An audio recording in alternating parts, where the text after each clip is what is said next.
afternoon. My name is Jeff Stone. I'm the ASFPM Research Manager for the Flood Science Center. I want to welcome you to the afternoon session on the third day for the ASFPM Virtual Fort Worth Conference. Hope you've had a chance to visit the exhibitors and enjoyed your self-sponsored lunch. This is the H2 Hydrologic Modeling Input Session. And we have three great presentations today that you'll hear. So we'll have questions after that. So remember to ask your questions on the right side of the panel. And I will be looking at the most popular questions. So if you see a similar question, please do a thumbs up, and I'll try to be looking for those popular questions. Excuse me. Our first presenter today is Jennifer McGee, a water resource engineer from Wood. Her presentation is titled Mapping National Water Model Forecast with FEMA HEC-RAS Models, a pilot application in the Whitemarsh run watershed in Maryland. So let's hear from Jennifer. Thank you. Hi, my name is Jennifer McGee, and thank you so much for joining my session today on mapping NOAA's National Water Model Forecasts with FEMA HEC-RAS models. This is a pilot application in the Whitemarsh run watershed in Maryland. I'm a water resources engineer with Wood in the Chantilly, Virginia office. I have experience with H&H modeling for FEMA's NFIP program and have also worked on FEMA's public assistance program for disaster recovery. In general, I typically focus on developing technology solutions for water resources engineering projects. If you'd like to request a copy of my slide deck, scan the QR code on the screen and enter your name and email address in the form. I'll have this code available again at the end of the presentation. Our agenda today will include a brief introduction to NOAA's National Water Model and review some existing options for flood alerts and inundation mapping. Then, looking at our study area, we'll walk through the main portion of the project, including the overview, data inputs, process and analysis, some intermediate visualization tools, and our vision for the final mapping application. Before getting started, though, I want to thank our collaboration group on this project, including MDE, MES, the Army Corps of Engineers, NOAA, FEMA, and USGS. So first, let's start with some general background information.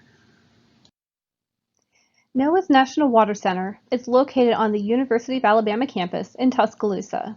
Its grand opening was in May 2015, and it is a collaboration between multiple federal agencies, universities, visiting scientists, and contractors.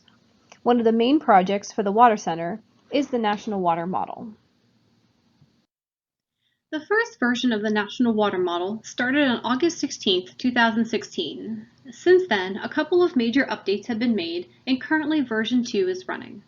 While the details of the water model design is not the focus of this presentation, it's helpful to understand the variety of data sets NOAA uses and the general model workflow. So as shown in the diagram, in step 1, forcing data sets are used to get the model started. Then in step 2, the NOAA MP land surface model is used. This includes additional data from land cover, soils, and more. Step 3 is an overland routing module. Step 4 aggregates the model results by the NHD plus catchments, and then the channel and reservoir routing is done in step 5. This step also includes the integration of USGS gauge data for calibrating current conditions. Finally, the streamflow forecast results are produced at each riverine reach segment included in the NHD plus version 2 medium resolution network. I mentioned that this is the medium resolution network only because there is also a high resolution network. The National Water Model has 4 model configuration runs. The first is the analysis model, and it runs the current conditions scenario and also has from 3 to 28 days of historical data as well. The short range provides forecast values every hour for the next 18 hours and is updated every hour. The medium range is an ensemble forecast that ranges from 8.5 to 10 days. It's run 4 times a day and provides a forecast value for every 3 hours. The long range is also an ensemble forecast and is run once a day for a 30-day forecast. For our project, we primarily use the short range and medium range forecasts. For the medium range, our project started before the ensemble runs were available, so we're currently only using the Member 1 dataset. While we're only using the riverine streamflow forecast values for our project, there are actually quite a few outputs generated for each model run. The sample list to the right shows the list of channel point files and 1 kilometer land grid files for the short-range forecast. There are different datasets available for each model run. So let's quickly look at where these streamflow forecasts are generated. This map shows the NHD Plus medium resolution network, which contains approximately 2.7 million stream reaches and is represented by the colored lines. The network of USGS stream gauges is shown by the colored dots. While some locations, it's easy to see, have good coverage of gauge data, there are still a lot of watersheds without gauges. This is where the National Water Model helps to cover the gaps and provide streamflow information at more intervals along major rivers and further into the headwaters. One way to access the National Water Model data is through NOAA's Map Viewer shown in this video. It allows the users to pan around the map and zoom into any stream reach in the network. So as I click play to start here, the map will slowly start to zoom in, and as that happens, more and more stream reaches will become visible, where the light blue segments have lower flows and the darker blue segments have higher flows. But to be a little more helpful, let's turn off the streamflow layer and turn on the streamflow anomaly layer, where now stream flows are actually coded based on how the current flow compares to historic flows for that month on that stream reach. So in this red case, we would expect a fairly low flow, and so opening the forecast chart and turning on all the different model runs, we can see that yes, there's a couple of spikes, but for the most part, there's not a lot happening right now on this stream reach. So closing that and going back downstream a little bit now to a purple colored segment, opening the forecast chart again, the model reaches are already turned on, so we can go ahead and start zooming in and focusing on this area here where there's actually quite a substantial difference between what the short range is telling us, the medium range, and then even the long range. So while you might expect that a lot of the models would have exactly the same value for the same time period, they are actually distinctly different models and they do generate different outputs. So this is a great example just to be aware that that difference can exist within the forecasts. In the next few slides, we're going to look at some existing forecast products that were the inspiration for this project, then cover the core data sets we used for the project. I'm assuming this chart from the National Weather Service is familiar to most of you. At a specific forecast station, gauges track the stage and discharge of the river, and then the forecast center provides a set of expected flows for the next several hours. The color bands shown in the background help to provide quick context on how severe the current flood conditions are, ranking them as action, minor, moderate, and major. In our pilot study, we use these same labels for classifying the forecasts from the National Water Model. The USGS Flood Inundation Mapper is another great existing product to help not only understand the stage and discharge conditions at a gauged location, but also start to see the extent of the inundation area corresponding with that discharge. This additional level of information allows users to visually see impacted structures and start to take action for possible road closures, evacuations, and more. The downside to this application is the extent at which the data can be mapped. See the red lines at the top and the bottom? These indicate the valid extents of the forecast information. So again, for gauge locations, there's a lot of great existing data and tools like these, but outside of these locations, data is much more limited. Combining the two previous concepts, the National Water Model provides streamflow forecast data similar to the National Weather Service chart that we looked at. Then HEC-RAS models from the FEMA's Risk Map program provide flood inundation grids similar to the USGS inundation mapper.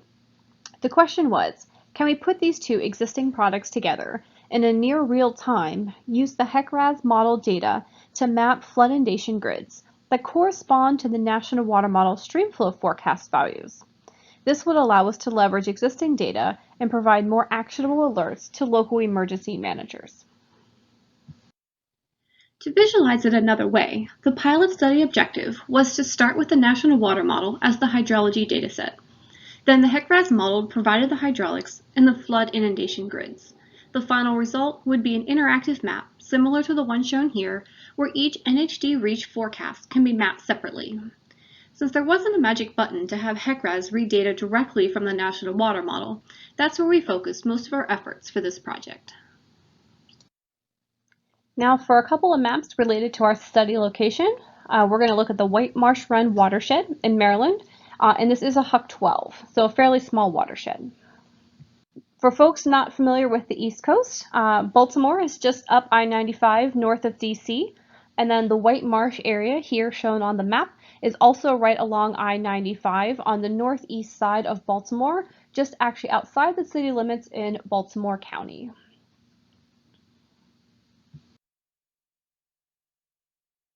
Now zooming into the watershed scale, we'll take a closer look. It's not marked, but I-95 is the heavy white line that runs through the middle of the watershed. Then Whitemarsh Run is the main stem that runs from Bird River to the top of the HUC-12. And there are 7 tributaries that were part of our study. So that's Honeygo Run, Windlass Run, and then the unnamed tributaries of Whitemarsh 1 through 5. The blue shaded area is the 100-year floodplain. The black lines represent the NHD network, and the black bars along the NHD lines show the end of each NHD reach segment and correspond with the blue dots to show where NHD forecasts were generated. You may notice that there are several NHD reaches without blue floodplains behind them.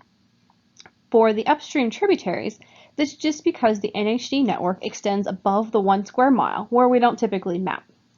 In the downstream end, where you have the gray section, is actually tidally influenced and therefore wasn't included in our riverine models. Last, the orange dots show the location of the USGS gauges in the watershed. In this section, we'll look at the core elements to the pilot application and part of our design approach. As I mentioned before, we already had existing 1D HEC-RAS models for the Whitemarsh Run watershed. Since we wanted to be able to map more than the 5 typical return periods, shaded here in blue, the first step was to add additional flow profiles to the models and map the associated depth grids. Most of the models were extended down to the 2-year event and up to the 1,000-year event. Some models, though, stopped at the 500-year event, since that's the point where our floodplains hit the bounds of the existing cross-sections and no longer made sense to plot them.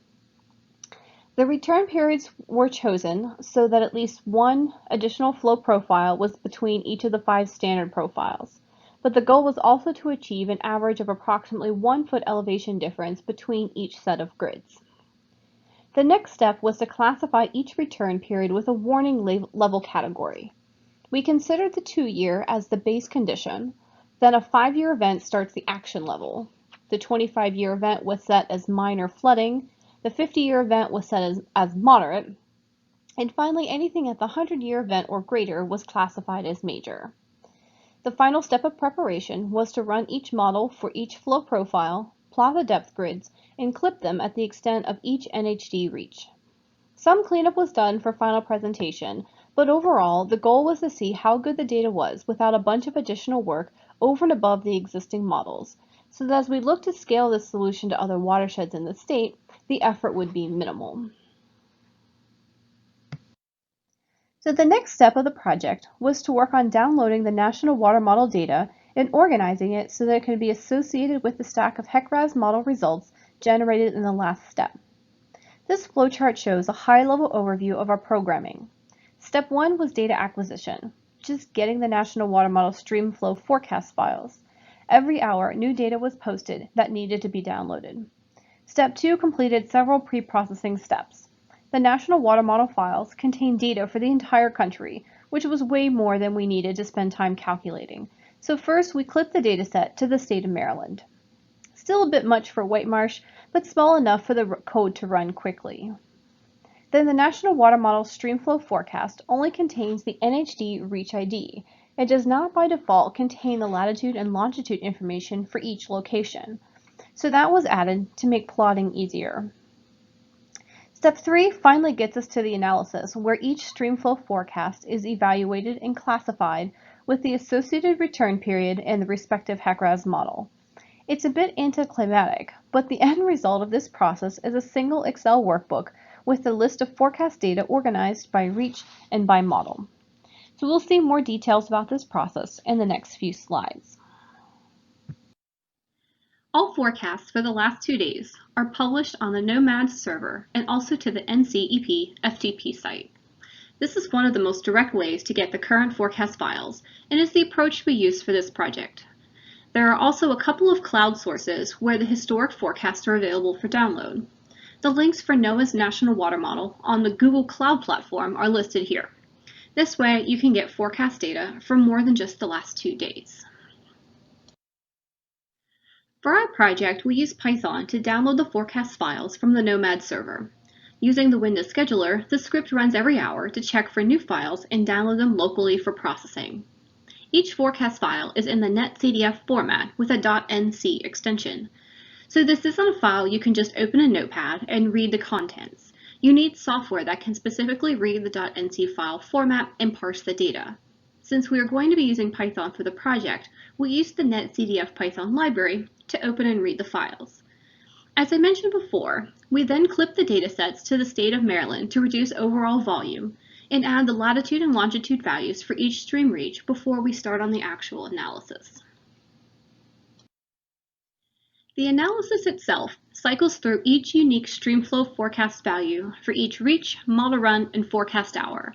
It compares the value to the flow profiles value in the HEC-RAS model. If the forecast is in between two flow profiles, the code would use the next highest value for the classification. The National Water Model forecast value is then tagged with the flow profile and associated depth grid name to prepare for mapping. These results were compiled into a single Excel table. Because the script runs every hour looking for new data, this output table is also refreshed every hour with the latest forecasts. In addition to this classification process, the project code was designed to generate some intermediate outputs to support QA/QC and other analysis before the mapping was completed. Here we'll take a look at a few of those examples. In addition to creating some static plots in Python, we are also using Power BI to create a more dynamic way to plot the forecasts and toggle through the different reaches and model runs. The first set of plots includes both the short-range model and the medium-range model forecast values for a single stream reach. In this case, both forecasts have pretty good agreement during the first 18 hours. The max flow value in this scenario is shown in the top left corner. The time slider can be used to zoom into a specific time range to see more details. Then the model time filter can be adjusted to review historic forecasts in addition to the current forecast. The part that's missing from this chart right now is the color banding showing the warning levels that would allow a quick comparison of the peak flow to the flood stages. So that's one update we'll be looking to add to this project as we move forward. This second set of plots flips the data, and instead of showing all models for a single reach, this shows a single model for all reaches. Again, the plot is flexible so that any combination of settings can be selected for the model run, the model time, and one or more stream reaches. This screenshot shows all of the NHD reaches along the main stem of Whitemarsh Run. The pink and green lines at the bottom are the upstream reaches, and the light blue line at the top is the downstream reach, which makes sense. The effect in this case is very subtle, but this type of plot can show how the timing of a peak flood changes throughout a single stream reach or the watershed overall. In addition to downloading and plotting the National Water Model forecasts, our program also downloads the USGS stream gauge data for the 3 gauges in the watershed. The plot shown here is a sample report being generated to mark the peak of the event and calculate what % that flow is compared to the action level flood event. The goal going forward is to include this historic data on the previous charts so we can visualize the historic flow, current conditions, and forecasts in a single chart.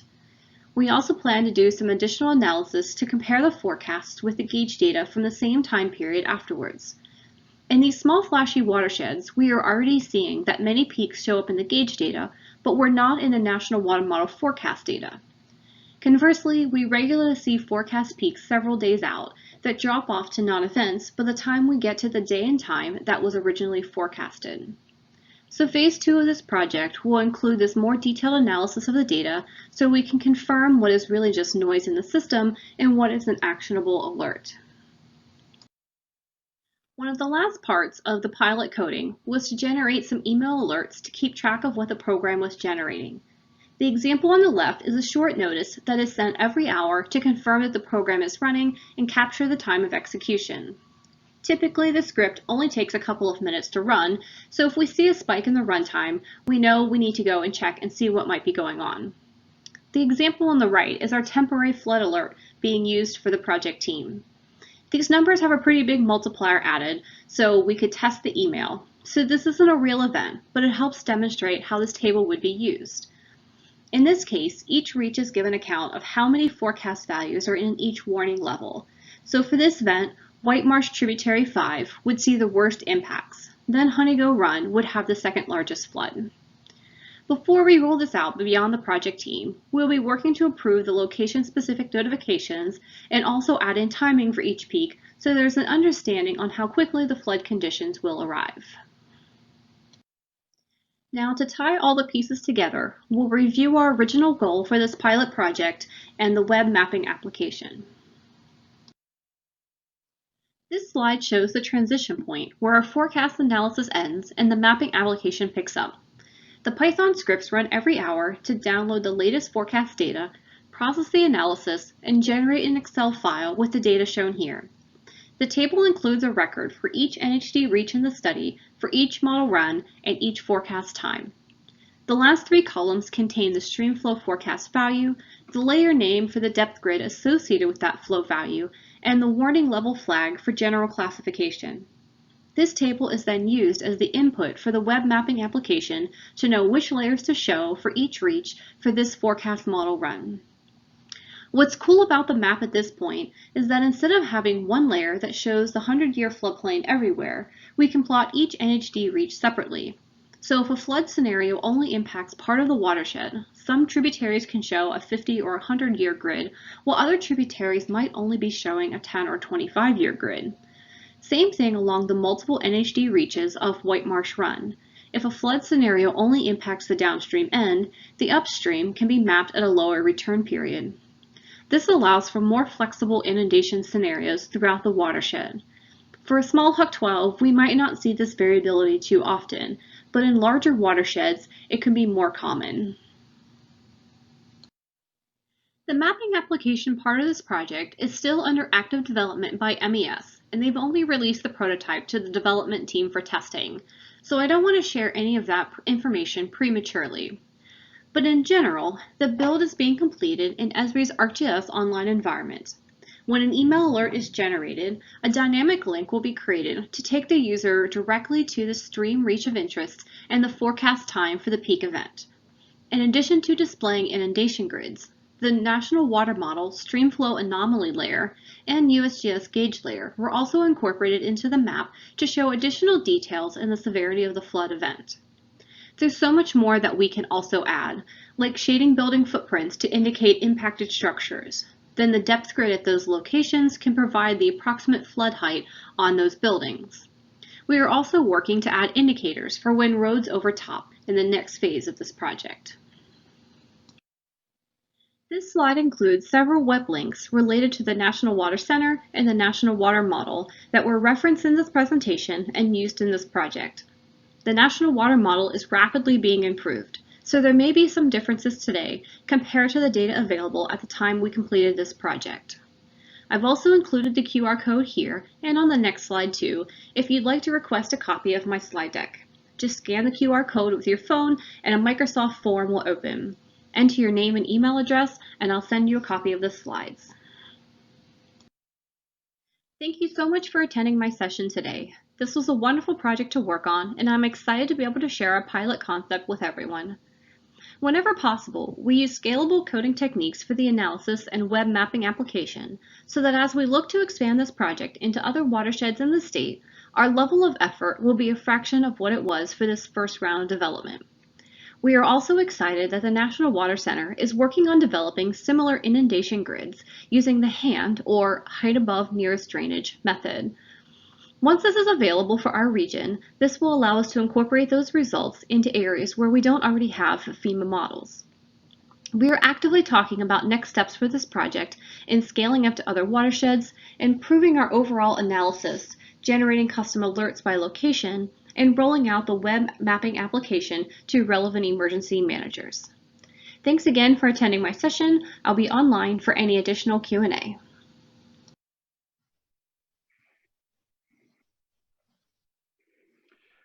Thank you, Jenna. What a great presentation, and we're starting to see some questions come in. We have picked some of those on the list already, so I'm going to start out with what look like some of the more popular questions on there. And the first question we had for you, Jenna, was, does the National Water Model consider tides and dam regulation flows into their predictions and forecasts? Thanks. That's actually a great question that I didn't mention in the presentation. So as far as tides, either it doesn't or I've not specifically looked at that yet. Our case study was specifically focusing on riverine forecasts, so can't completely answer that one. But as far as dams, other regulated structures, reservoirs, the early versions of the model, like 1.0, did not actually account for any of that. It was just a straight flow in equals flow out. But for starting with the version 2.0, there is actually some routing being happened now in some of the larger reservoirs. So it's not capturing all of them, but they're starting to implement that into the model. Great, thank you. One of the next questions we had on there, it seems like it's getting more votes as we go along, but will the National Weather Service, the River Forecast Center forecast, be used to calibrate the National Water Model's short-range forecasts at the gauges? And that's another great question that I don't have a great answer to, since I don't actually work for the River Forecast Centers.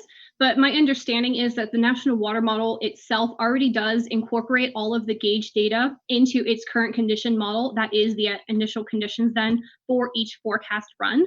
So the forecasts coming out of the model are not going to necessarily be exactly the same at what you're going to get at the River Forecast Centers, but the gauge data is being incorporated into the forecast data. All right, wonderful. Next question on our list was, after setting up this run in the pilot watershed, how much effort is necessary to expand this to the other 2,500 FEMA streams in Maryland? Yeah, so I can't remember if I actually mentioned one of our goals for this pilot was not only can we tie these data sets together and make it function in near real time, but can we build it in a way that it is scalable? And so we had mixed success, I would say, with that. A lot of our coding is naturally scalable. We just throw more stream reaches at it and it's going to run. But there is like a one-time upfront pre-processing that does happen to pull some of the information out of the RAS models to basically give us a lookup table for how we're associating everything. So that's a one-time process to then add that lookup information, and then the code itself will then scale and then run for any of that additional data we put in those lookup tables. So yeah, it won't be a complete redo for new sections. There will be some work, but tremendously less than what we put into this first round. All right, looks like we have a couple minutes here left, a couple more questions coming in. So one of the questions,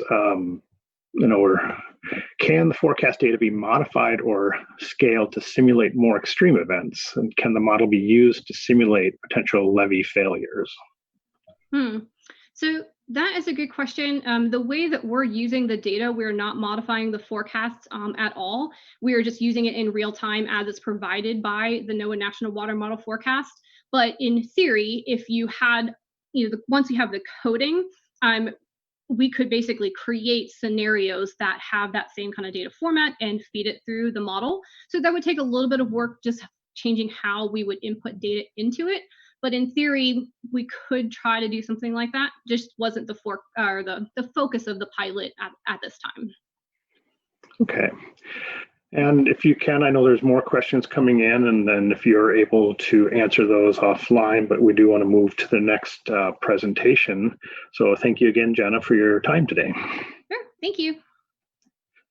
Our next speaker is Helena Mosser, a hydraulic engineer from the U.S. Army Corps of Engineers. Her presentation is titled Interagency Watershed Hydrology Assessments, Collaborating with Federal Partners to Address Hydrologic Challenges. So let's hear from Helena. Good afternoon, everyone. My name is Helena Mosser, and I work in the Water Resources branch of the Fort Worth District Corps of Engineers. And I'm here today to share with you a little bit about the work we've been doing with the INFORM team, which stands for Interagency Flood Risk Management. And we have been working on some watershed hydrology assessments where we have the opportunity to collaborate with federal partners to address some of the hydrologic challenges that we're facing today. And so I thank you for joining me today. So just a little bit of background first. The Interagency Flood Risk Management Team is a collaboration of federal agencies with one mission to address flood risk. It's a pilot program that began in 2014 within FEMA Region 6.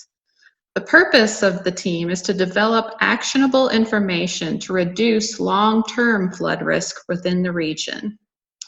It leverages information, expertise, and programs and resources from across federal agencies. And on the right-hand side here, you see the 4 federal agencies that are partnered in this federal team, which is the USGS, the National Weather Service, the Corps of Engineers, and FEMA. The INFORM team operates under the umbrella of HEC-RAS, if you're familiar with the Integrated Water Resource Science and Services. So the INFORM team is working on a number of different efforts. The 4 major ones are the ones shown here, and they are the estimated base flood elevation viewer, which takes the base level engineering data that FEMA develops and serves it up so that anyone can go out and download and estimate their BFE in those areas. We also have a flood decision support toolbox that does inundation mapping and hosts inundation mapping libraries in real time so that people can link that national weather forecast hydrograph with the actual maps. And then we also worked on bringing NOAA Atlas 14 to Texas, which is relatively new here. It just came out in 2018. And the last effort is the part that I'm going to be speaking to you about today is the INFORM watershed hydrology assessments. But if you want more information on any of these efforts, you can go to the website, which is www.infrm.us, inform us. And there you will see links to all of these different efforts and you can get more information after today. So why focus on flood risk? Well, floods are the most common and most costly natural disaster in the United States. And you can see from these 2 maps that we pulled from NOAA that Texas in particular stands out, both in terms of the dollars of flooding damages that have accumulated in the last 10 years, as well as in the number of flood fatalities. And so that is part of the reason why Texas and Region 6 of FEMA were chosen for this pilot program. So the National Flood Insurance Program is something that was created in the 1960s, as many of you are aware, to help guide development away from flood hazard areas. The United States government chose the 1% annual chance, also known as the 100-year flood, as the basis for the NFIP.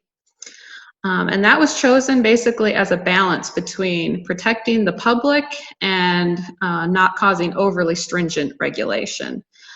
This program is administered by FEMA, and as floodplain managers, I'm sure many of you are very familiar with this program. For those that aren't as aware, here's a definition of the 100-year flood. That's a term that we throw around a lot. 100-year flood is a flood event that has a 1% chance of occurring in any given year.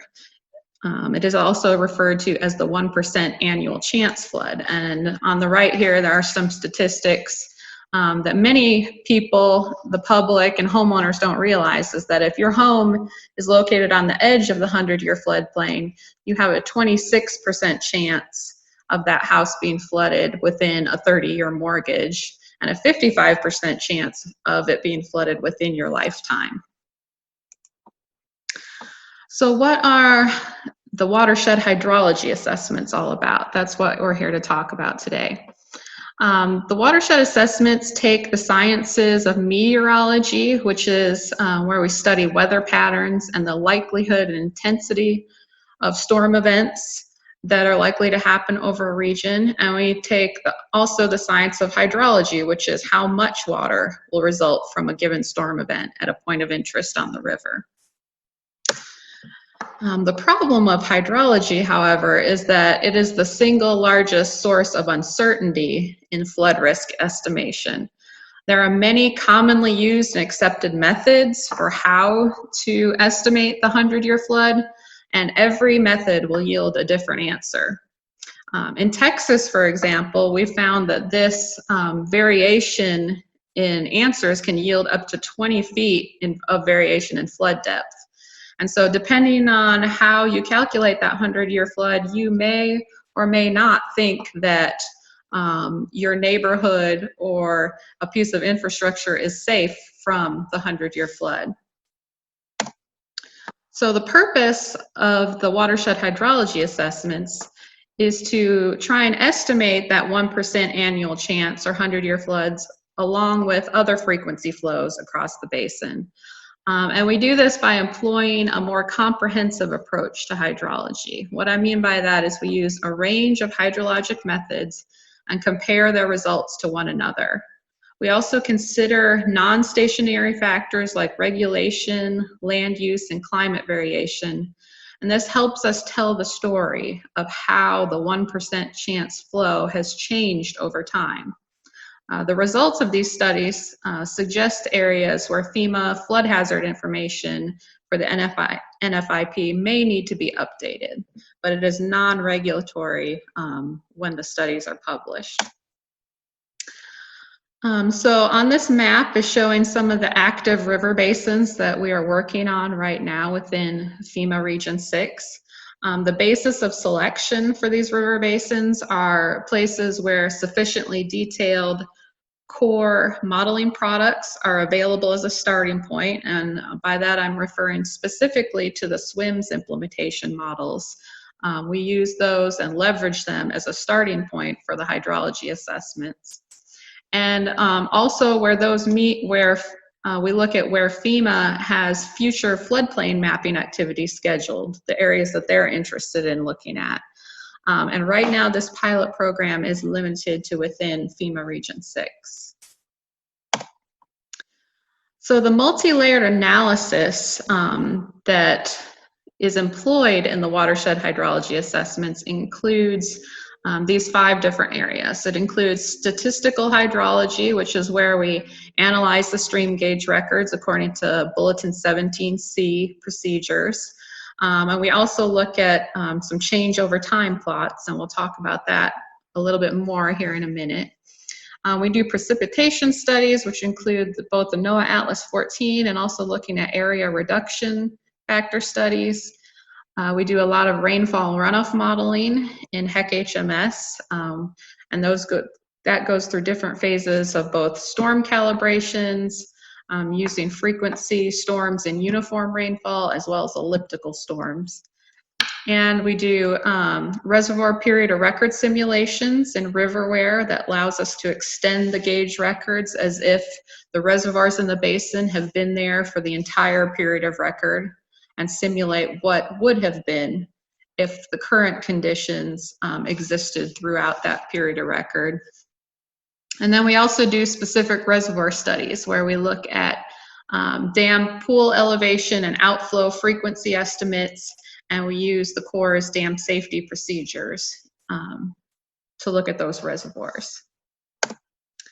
A few of the unique things that go on in the watershed hydrology assessments. There's 3 things that we're going to talk a little bit more about today. One is the change over time plots from statistical estimates.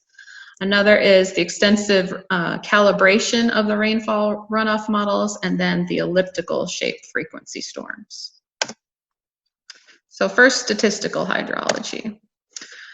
For those of you that are familiar with hydrology and doing a Bulletin 17B or C analysis, you've probably seen a lot of plots like this before. This is a typical frequency curve plot that comes out of a statistical hydrology analysis, which is basically where you look at the peak annual flows that have happened in each year of record, and then you try and estimate the 100-year flood based on that by fitting a statistical distribution to that data. And here on the right, you see a blue star, and that, well, normally when you look at the statistical results, you'd say, okay, that's my 100-year answer, I'm done, and we move on. But we noticed that that very infrequent end of the curve on the right-hand side there tends to move up and down quite a bit based on previous years of record, whether you've been in a wet cycle, whether you've been in a drought cycle. Those estimates of the 100-year flood can move quite a bit. So we started looking at the statistical results in a different way. And we started plotting how those estimates have changed over time.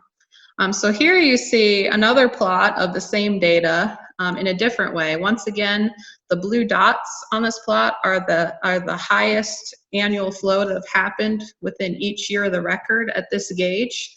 And then that blue line is the 100-year estimate based on the years of record up to that point in time. And so here you can see that that estimate of the 100-year flow can rise and fall based on the floods that have happened in the preceding years. In this particular plot, you'll see, first of all, that 20-foot of depth variation that I referred to before. This is a spot in the Texas Hill Country where the depth can vary widely and has experienced some horrendous floods in the last few years.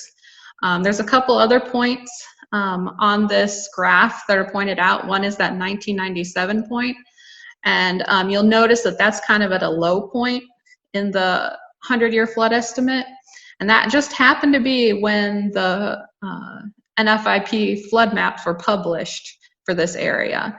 And so they may not have realized at the time, but the 100-year estimate was actually at an all-time low when those flood maps were published. Whereas in the last 20 years since then, there have been several large floods that have occurred that have bumped that estimate back up to the current estimate. And so what these plots help us do is they help us communicate the uncertainty and the variability that happens with these statistical estimates, that there is a lot of uncertainty still in that estimate even after you have very long periods of record. In fact, even with 100 years of record, that 100-year flow estimate is still a moving target in many cases. Our studies have shown that the statistical estimates of peak flow actually don't stabilize until you have a length of record that is 3 to 4 times the length of the period of record that you're trying to estimate. So if you're trying to estimate a 10-year flow, which is the green line shown on this graph, you can do that pretty well and pretty confidently with 30 or 40 years worth of record.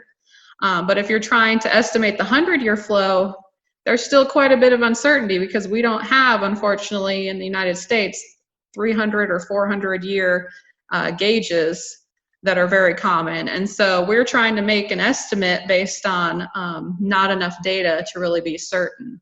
So these plots just help us communicate the effect of new floods to stakeholders that may not really understand what those 90% confidence bands on the typical graph mean, but they can really see on here how much individual floods can cause those estimates to vary. Next, we're going to talk a little bit about the rainfall runoff model calibration.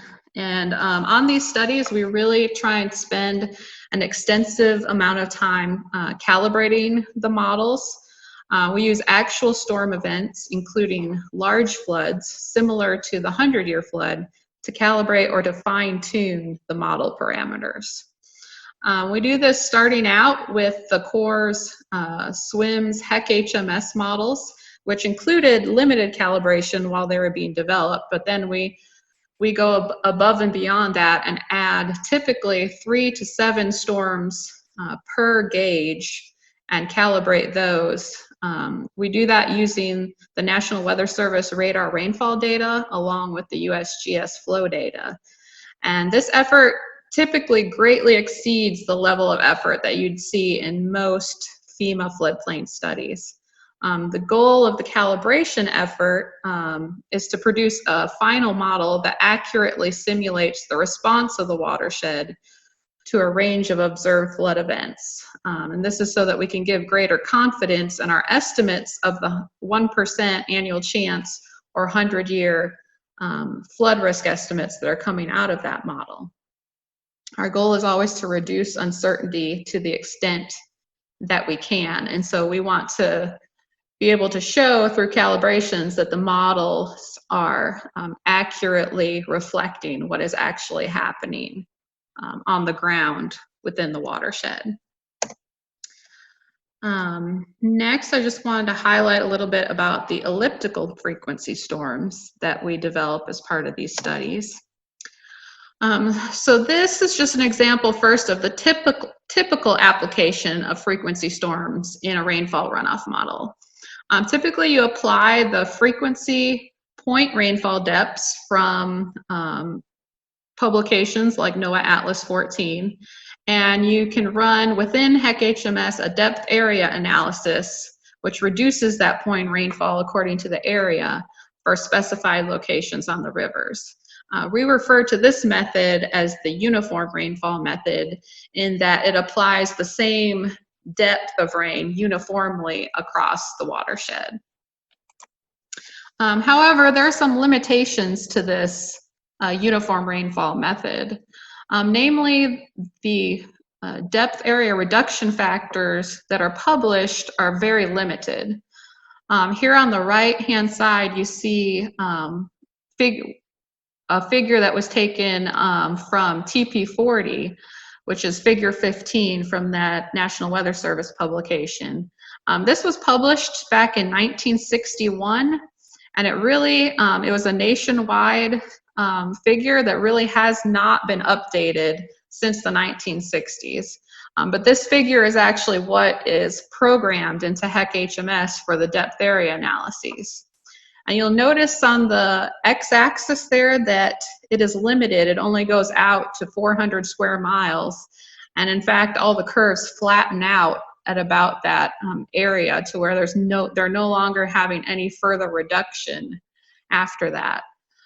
So this is a problem because in our watershed hydrology assessments, we're looking at large rivers, large river basins that span across the state of Texas, and many of these basins are up to 10,000 square miles. So we were looking for a method that would help us extend the usefulness of rainfall runoff modeling for the larger drainage areas, and especially in how to estimate that 100-year flood. So we started calculating area reduction factors from observed storms. We looked at a series of extreme storms that have happened throughout Texas, throughout the region, and we cataloged those and calculated the depth area reduction factors for various durations off of those storms. And what that allowed us to do is to select an adopted area reduction factor curve based on those storms. And so you can see from this graph, on the x-axis, the storm area goes up to 10,000 square miles, but there's really nothing special that happens at that 400 square mile mark. The area reduction continues to go down as you get to larger and larger areas when compared to the point rainfall. So after we calculate an area reduction factor curve, what we do is we apply that in an elliptical frequency storm, which is a hypothetical storm where we take the point rainfall from NOAA Atlas 14 and apply that at the center of the storm. And then area reduction factors are applied to concentric ellipses out to the 10,000 square mile mark. So what you see here on the map on the right-hand side, that point right in the center in the red circle is about 12.9 inches of rain being applied at the center, and then out towards the edges where it turns green, it's a little more than half of that is being applied, just about 7 inches of rain. And so what we would do is for different points of interest within the watershed, we would move these storms around, optimize their location, and then their rotation or orientation for each location of interest on the river. And when we did this, we went back and said, okay, let's compare that to the traditional uniform rain method. How do the results of the peak flows differ between those two methods? And what we found is that percent difference for the smaller drainage areas, around that 400, 500 square mile mark, it only made about a 0 to 5% difference. When you get to 1,000 square miles, it goes maybe up to a 10% difference. But for the larger and larger drainage areas, it starts making larger and larger difference. And that's because at some point, you can imagine if you have 10,000 square miles of drainage area, at some point it doesn't make sense anymore to apply the same rainfall uniformly over that entire basin. It may make sense at 100 square miles, and at some point that assumption starts to fall apart.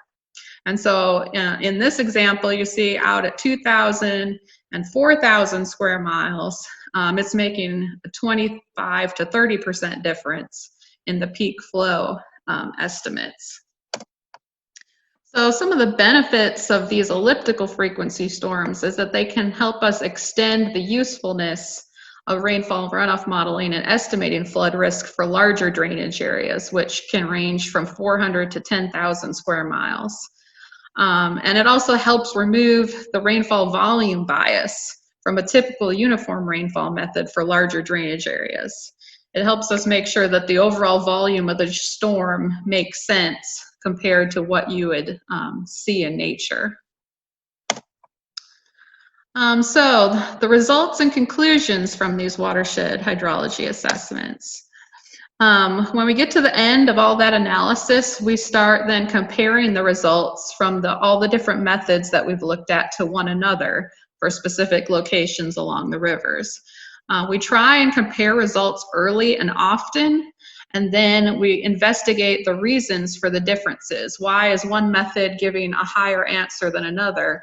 And when we really start looking into those reasons, a lot of times we'll end up discovering something, end up adjusting one of our assumptions on one of the methods, and find reasons to change something that starts making the results make more sense. And what we do is we look for convergence in the answers to where there are different uncertainty bands and different estimates are starting to narrow in on a narrower band of answers.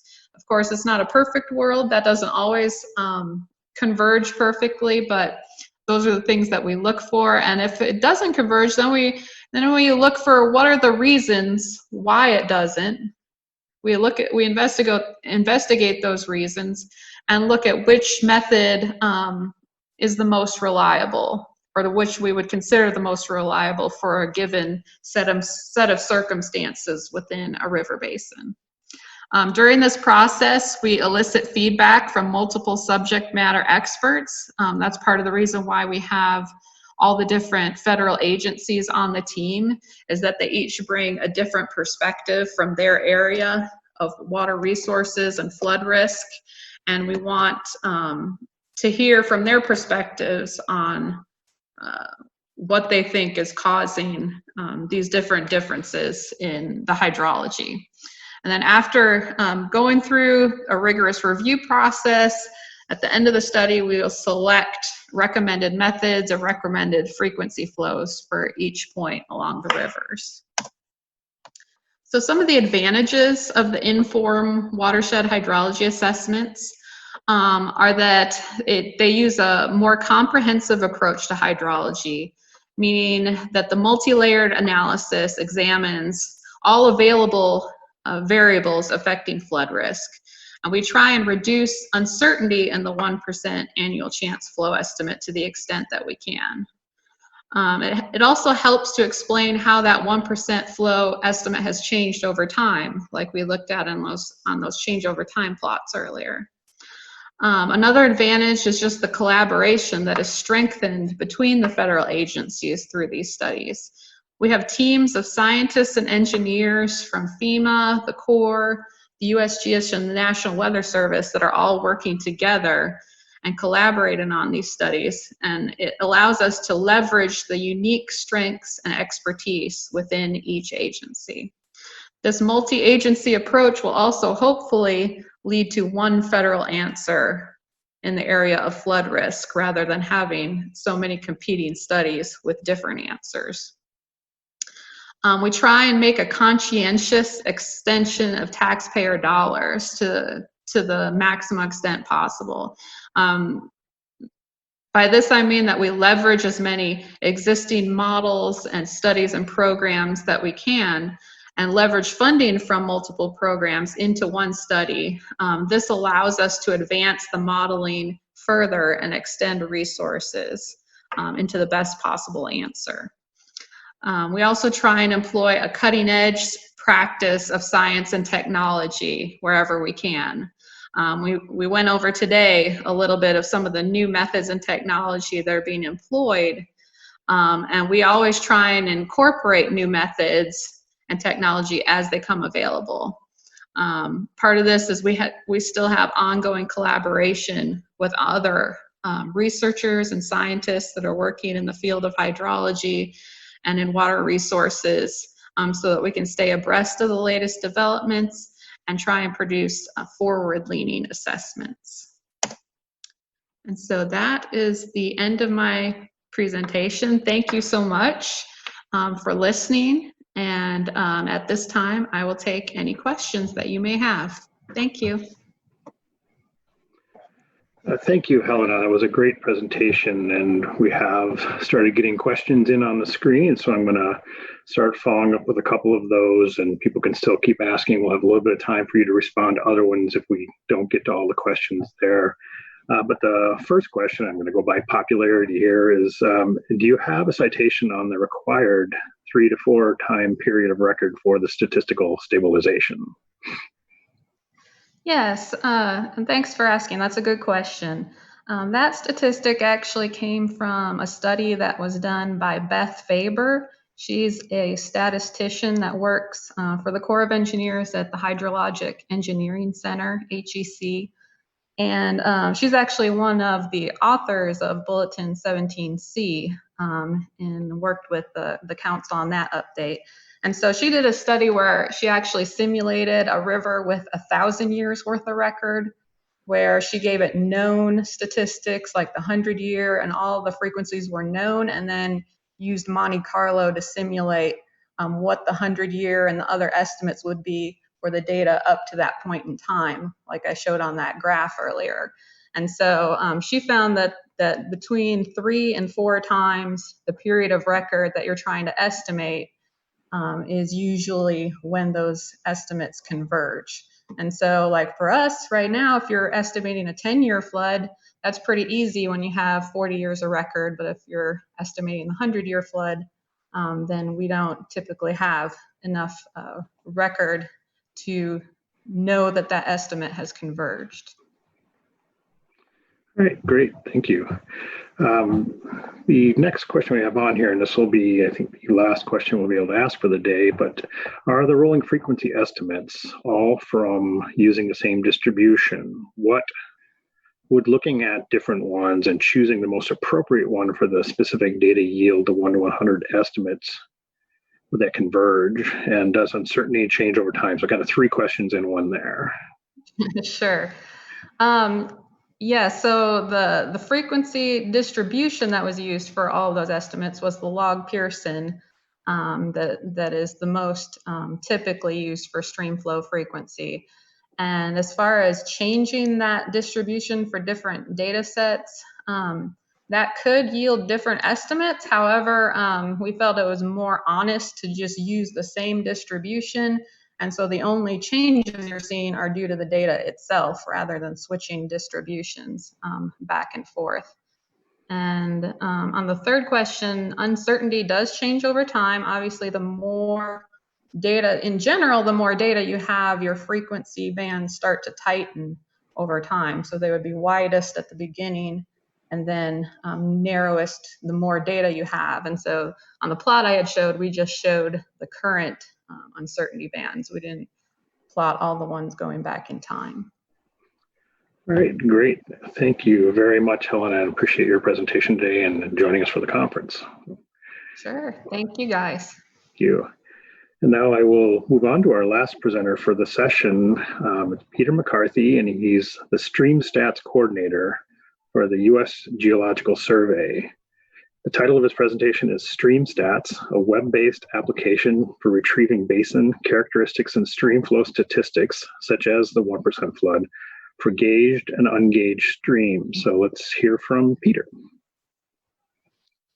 Thank you, Jeff. As Jeff indicated, my name is Peter McCarthy, and I work.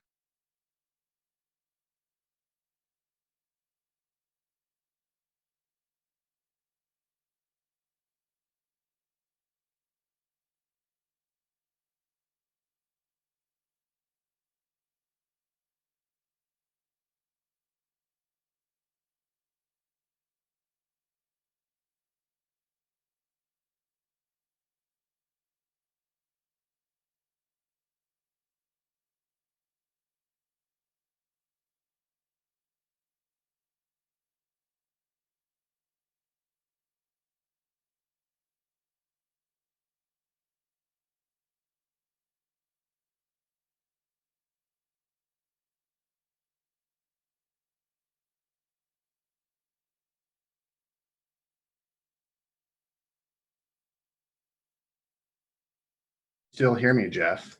I can hear you, Peter.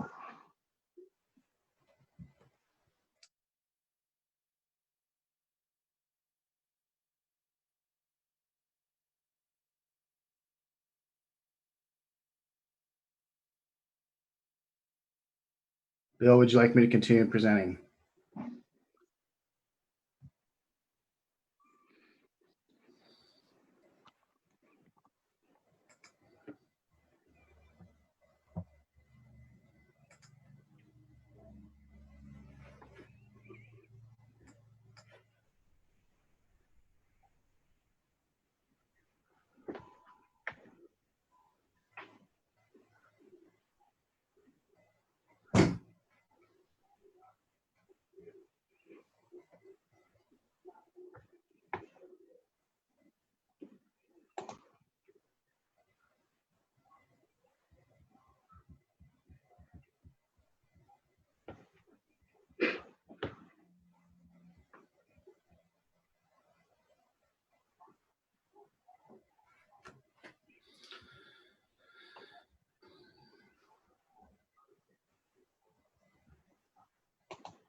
it sounds like we can hear us. So I'm sorry, I'm not sure what's going on, folks. We're getting some conflicting information.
And I won't belabor that point at all.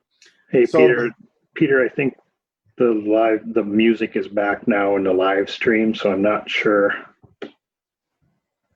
what happened to Bill. all right.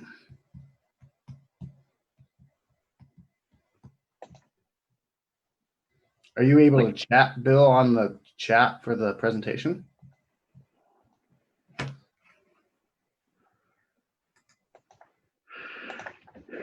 Yeah. I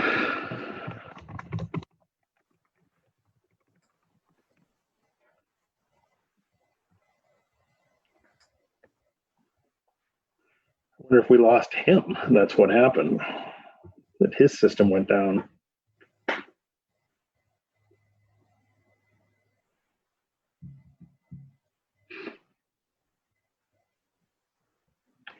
Sorry about this, Peter. Well, that's my fault. I didn't pre-record like I should have. No. We were having issues getting approval for a pre-recorded event, and it was easier to present.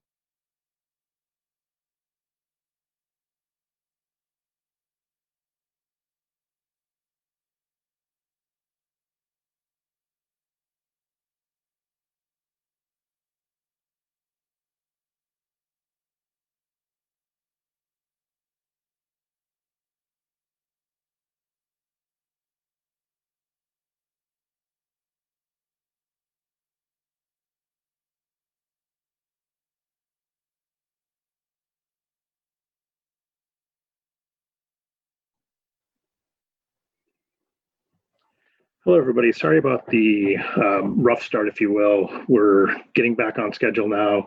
And the presentation now it's Peter McCarthy, the StreamStats coordinator with the U.S. Geological Survey. His presentation is StreamStats, a web-based application for retrieving basin characteristics and stream flow statistics, such as the 1% flood or gaged and ungaged streams. Peter, please take it away. Thank you, Jeff. I appreciate the introduction. As Jeff indicated, I am the StreamStats coordinator for the U.S. Geological Survey, and I sit in Helena, Montana. And for the last 3 years, I have been managing and coordinating the team who works on StreamStats. Typically, at this point in my presentation, I question the audience to evaluate folks in the audience and what familiarity they have with StreamStats. Because of that, I can't do that right now because we're doing this as a pre-recorded or non-live audience.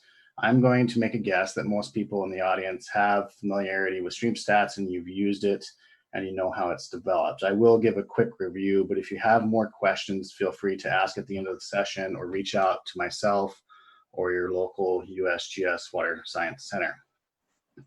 So what is StreamStats? Generically, in a very simple nutshell, that's my elevator pitch. StreamStats is the bridge between USGS science and a user. It essentially is the tool sets that allow us to do the things, do the science, do the statistics that are presented and developed by USGS scientists and statisticians. It allows users to go into the application and delineate a basin and compute basin characteristics for that basin, retrieve streamflow statistics for USGS gauging stations, and solve those regression equations to estimate streamflow statistics at ungaged locations. What streamflow statistics do we have? It's typically what streamflow statistics have been evaluated and studied and reported by USGS scientists. They vary greatly across CONUS, obviously with the most popular being flood frequency regression equations. So who developed StreamStats? This is a really important point to make in this presentation, is that the application itself is hosted and developed by the USGS StreamStats development team. And this is the team that I work with, that I coordinate. But the data, the analysis, the equations, the statistics are done locally by your USGS Water Science Center in cooperation with state, federal, and other local cooperators. So it's really important to note from that is that when you go from one state to the next, that you have different capabilities, different statistics, and even different core underlying data sets. For example, South Carolina has a LIDAR-derived delineation capability. The LIDAR data was used to develop that digital elevation model, which is used to do delineation. You go all the way over to the West Coast in California, and we use an NHD Plus version 1 data set for California. And in between those states and everywhere else, we have different applications and different resolutions of data. It all depends on the cooperator needs and the water science centers and how they develop those applications.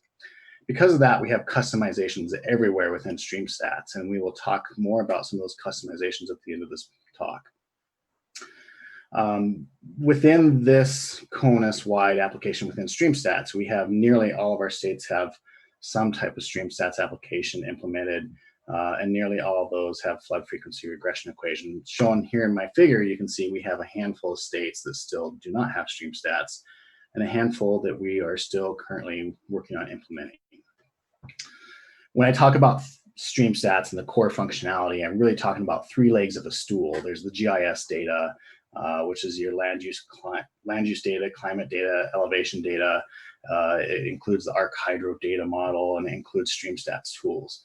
And then you have your streamflow statistics, and those are held within the StreamStats database. And those are the statistics that are pre-computed and determined at stream gauges, flood frequencies, low flow stats, stream duration, on and on and on. And then finally, there's the regression equations, and this is held traditionally within the National Streamflow Statistics Program, which is being consumed within the StreamStats application. But these are essentially where regression equations go that estimate statistics at ungaged locations. And again, those can be for similar streamflow statistics as you find in the database. The base layers of StreamStats need three essential things. You need a digital elevation model, you need NHD flow lines, and you need a watershed boundary data set. These combined are used to process the core underlying data sets that are used to delineate your basin. Once you have a basin delineation, you can then go off to various tool sets, whether that's within the ArcHydro data model or outside in QGIS or other open source platforms, and essentially develop the ability to do zonal statistics or point values within that application. When you are done developing or processing those three base layers, you end up with a dendritic data layer that's represented by this upper figure in both of these, which are different resolutions. This dendritic layer is also combined with a digital elevation model, and that digital elevation model and dendritic layer allow you to do basin delineations and navigate upstream and downstream on a particular location. So going further into how StreamStats is developed, essentially local statisticians within the water science centers develop streamflow statistics, and they regress those against various basin characteristics such as drainage area, precip, land use, and they develop regional regression equations, and examples off to the right. Within StreamStats, we hold statistics for streamflow gauging stations. In the upper screen, we have the 1% AAP or 100-year flood, and the lower is the 7Q10 low flow frequency value. And then again, here's our regional regression equations for, in the upper screen, our 100-year flood, in our lower screen, our 7Q10. So you can see, obviously, that our 100-year flood studies in the water science centers have definitely been more popular. And I'm realizing that at least one of our states doesn't have regions in my figure.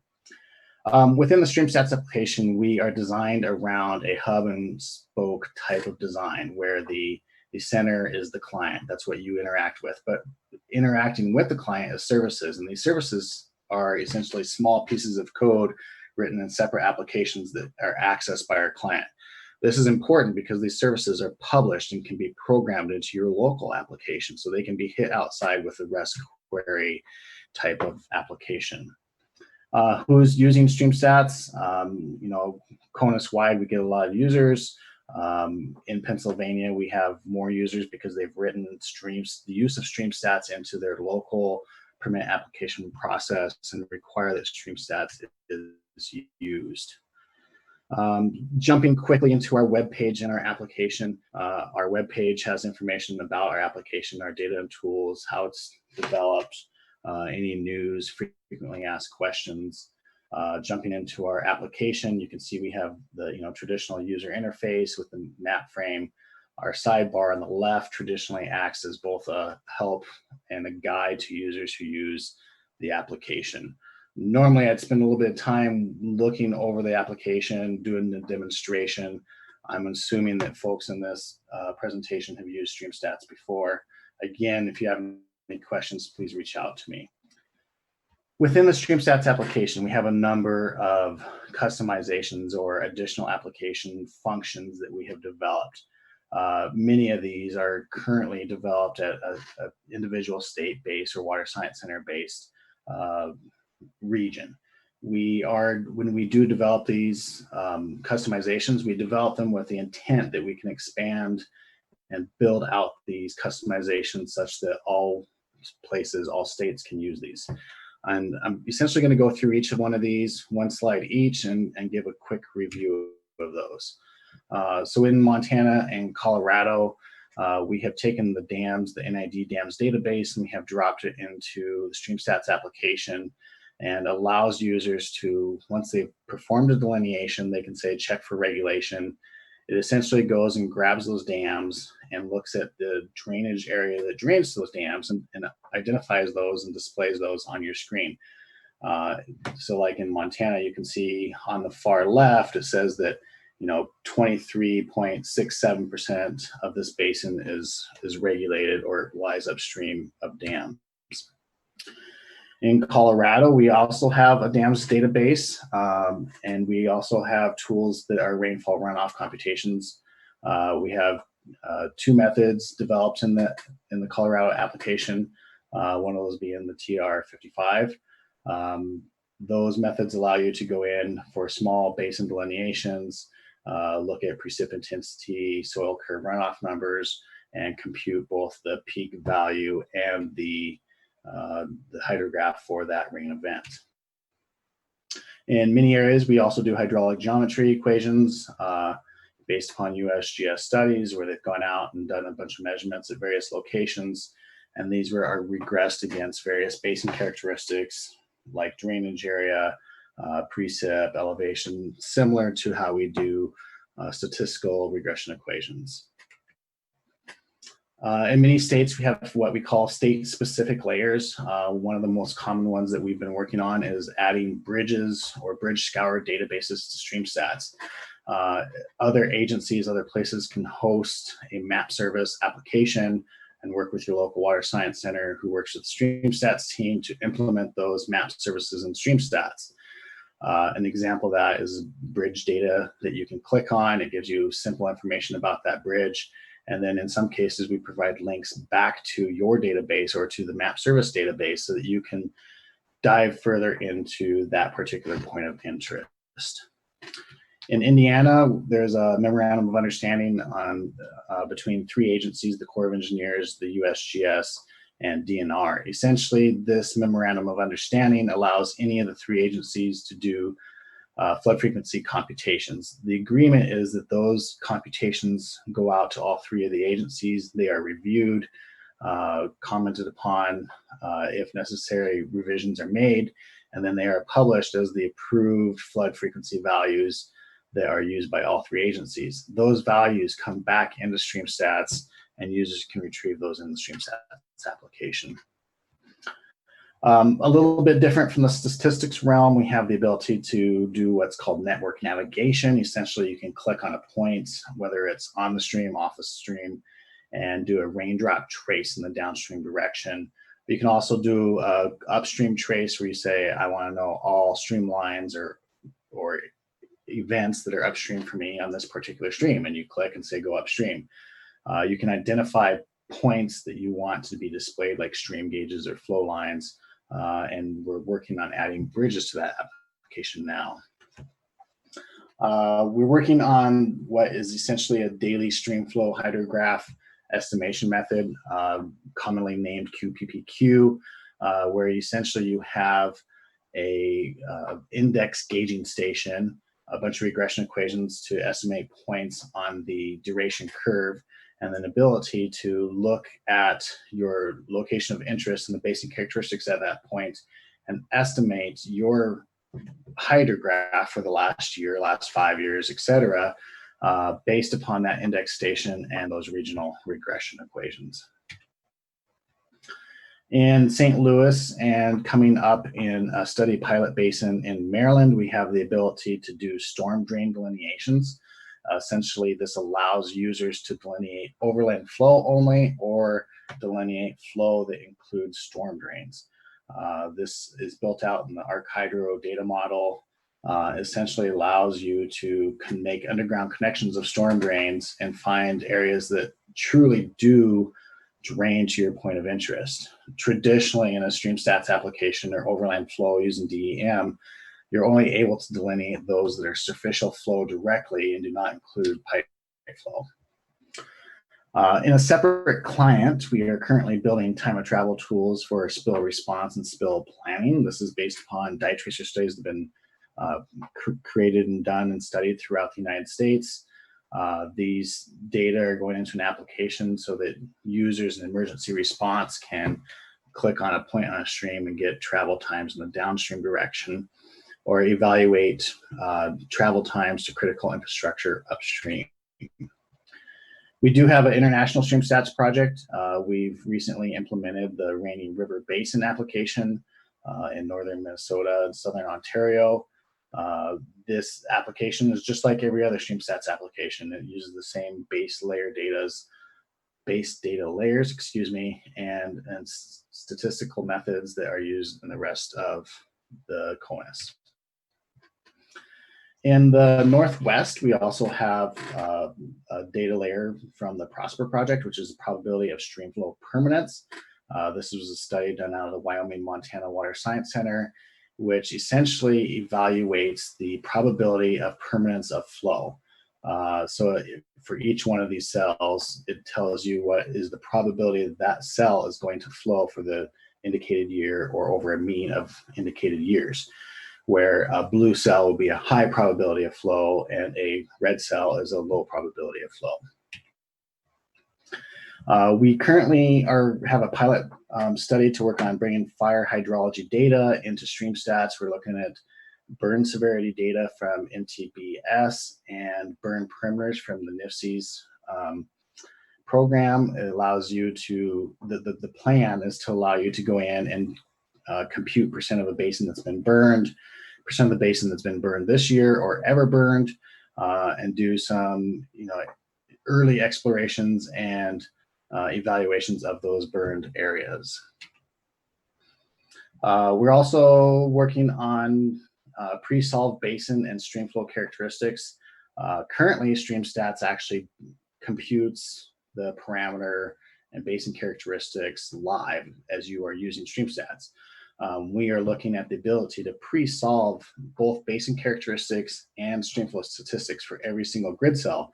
Then those can be taken and dropped into other things like machine learning or HAZAS modeling or flood inundation modeling in other locations. We're also working with the NHD Plus team and NHD Plus on their refresh process, try to keep StreamStats coordinated with the NHD Plus refresh. This refresh process essentially allows stewards at the state and local level to go in and make edits to the NHD, and then fairly quickly the NHD Plus team will push the refresh button and redevelop those underlying data layers that are used in the NHD Plus. These data layers are processed very similar to how they are in StreamStats, and in fact StreamStats can actually grab NHD Plus data and drop it into StreamStats for our application. We also have the ability to develop and derive StreamStats from LiDAR data. At the very beginning, I was talking a little bit about South Carolina. In South Carolina, they use the original source data resolution of LiDAR data to determine the watershed boundary data sets and the flow line locations. And then for South Carolina, they said for delineation purposes and streamflow statistics, we don't need this high resolution of data. So they resampled at a coarser resolution and dropped into StreamStats. When I say coarser resolution, we're still at a 10-meter resolution for that application, which is still an excellent product for StreamStats. Currently in Nebraska, we are working on a project with Nebraska Water Science Center and Nebraska DNR, and we are looking at the ability to drop in a 2-meter gridded data set for the entire state of Nebraska. One of the other things that we've talked a lot about in StreamStats over the last few years is what I call scenario-based connectivity or scenario-based hydrologic networks. So when you talk about NHD or you talk about products like digital elevation models, typically they're hydro-enforced, which means that every little prairie pothole is filled and spilled so that there's maximum connectivity. If it's a really big area that's truly non-contributing and significant to that basin, then it is completely left out as a sink is located. So what we've been striving to do in StreamStats is to maximally connect all of our networks. This allows for a fully connected network for things like floods, for flood modeling, for flood statistics. But the important piece is that we're starting to evaluate the ability to take back out those pieces that were filled and spilled, or take back out those places where NHD Plus has a sink, which is a technical term, but essentially a location that doesn't allow connectivity. This allows us to look at multiple connections and multiple hydrologic networks for various flow characteristics. And now we can start evaluating not only basin characteristics, but basin characteristics on a variety of hydrologic networks for implementing into StreamStats. So with that, I'm going to stop and turn it back over to Jeff to moderate any questions. Thank you, Peter. We do have a lot of questions coming in. I'm going to try to get through. We have a few minutes to get to a couple of them. I think if you can respond to any of them offline. I know folks were looking for your email address, and sounds like a lot of questions about state-specific stuff. A couple examples of just when it's going to be available in Texas or in running in Wyoming, things like that. So maybe the larger question there is, what is a good way for people to learn about what's coming to their states and what's available or what features are coming from the states? Absolutely. In the StreamStats application, we do have a news area where we keep that map I showed at the beginning of the presentation current, so you can go in and look at that. We don't actually have the deadlines for the individual projects on that map. One proposal that we are working on in the water mission area is developing a national application based on NHD plus medium resolution data. We have a mock-up of what this looks like currently in a web application. We're refining that, but we really just need a funding push from headquarters, from Congress, to push that up. When we do that, that would allow users to go in and delineate a basin anywhere in CONUS. But we don't currently have regional statistics and or regression equations that you can apply at that national level. We are, again, as part of that proposal, looking to do that. Hopefully we'll have news on that in the year on whether we get funding. Okay, great. Kind of similar to that, on the same line of questioning, maybe for state level, one of the questions was if they think StreamStats in the state is not quite accurate or would like it to be reevaluated, how would you go about that process with USGS? Yeah, absolutely. StreamStats data, the underlying data sets, the DEM, the NHD, the watershed boundary data set, they're all snapshots. So whenever that state application was developed, it was a snapshot of the best data that was available at that time. So to upgrade, to update those data, I would reach out to your water science center and begin conversations with those. Again, going back to those first slides, StreamStats data and processing is done locally. So that is in cooperation with your local agencies. So yeah, reach out to your water science centers. If you need to, reach out to me and I'll help you find who to reach out to at your local water science center. All right, great. And I think we are at the top of the hour, and I know there's other things happening. I want to apologize for the little glitch we had and appreciate Pete getting on here talking about this today.